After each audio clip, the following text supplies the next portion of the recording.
সরকার থেকে মেশিন পাইছে একটা, মেশিন পেঁয়াজ সংরক্ষণ করার জন্য। পেঁয়াজ চাষ করেছি 12 কাঠা জমি, তা আল্লাহর মধ্যে ভালোই হয়েছে। তারই জন্য আমাদের মেশিন পেয়েছি ফ্রি। এই মেশিন দিয়ে পেঁয়াজ ঠান্ডা সংরক্ষণ করবে।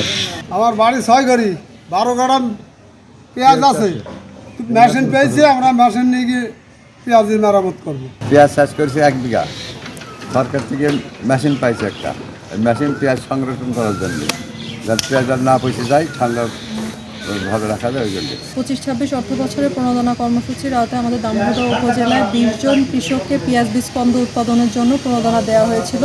সেখান থেকে আমরা 7 জন কৃষককে সিলেকশন করেছি এয়ারফ্লো মেশিন দেওয়ার জন্য।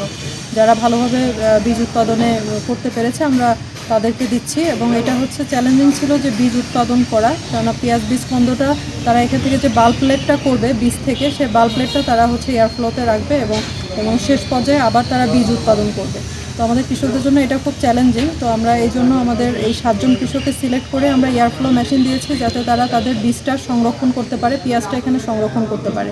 কারণ আমাদের এয়ারফ্লো মেশিনে আপনার 7 থেকে 8 মাস পেঁয়াজ সংরক্ষণ ভালোভাবে করা যায়, এবং এটা ধারণ ক্ষমতা প্রায় 300 থেকে 400 কেজি। তো একজন কৃষকের জন্য সেটা খুবই লাভজনক আসলে, কারণ আমরা বিগত সময়গুলোতে দেখেছি যে আমরা যে পরিমাণ পেঁয়াজ উৎপাদন করি তার প্রায় 30% পেঁয়াজ আসলে এই সংরক্ষণের অভাবেই বিনষ্ট হয়ে যায়। তো এই কারণে আমাদের কৃষকদের এই এয়ারফ্লো মেশিন দেওয়ার মাধ্যমে তাদের এই সংরক্ষণ যেন তারা করতে পারে, এবং আমাদের যে 30 থেকে 35% পেঁয়াজ নষ্ট হয়ে যায় সেটা যেন তারা ভালোভাবে বাজারে নিয়ে যেতে পারে এবং আমাদের পেঁয়াজের চাহিদাটা পূরণ করতে পারে। এই কারণে সরকারের এই প্রণোদনা দেওয়ার উদ্দেশ্য।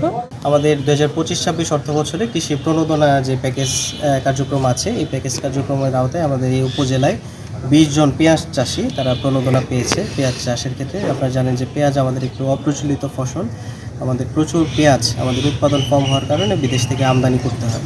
তো সরকারের যে চিন্তাভাবনা বা পরিকল্পনা সেটা হচ্ছে যে এই পেঁয়াজগুলো আমাদের দেশে উৎপাদন করে সেটা সংরক্ষণ করা বা পেঁয়াজ চাষটাকে সম্প্রসারণ করা। তো আমরা এই উপজেলায় 20 জন পেঁয়াজ চাষিকে নির্বাচন করেছি ইতিপূর্বে এই প্রণোদনা প্যাকেজের আওতায়। তারা এই পেঁয়াজগুলো বিক্রি করবে না, তারা এই পেঁয়াজগুলো যে উৎপাদন হবে এগুলো আবার বীজ হিসেবে ব্যবহার করবে, আবার এটা সরকারের পক্ষে আবার একটু সরকার কিনে নেবে এই পেঁয়াজগুলো।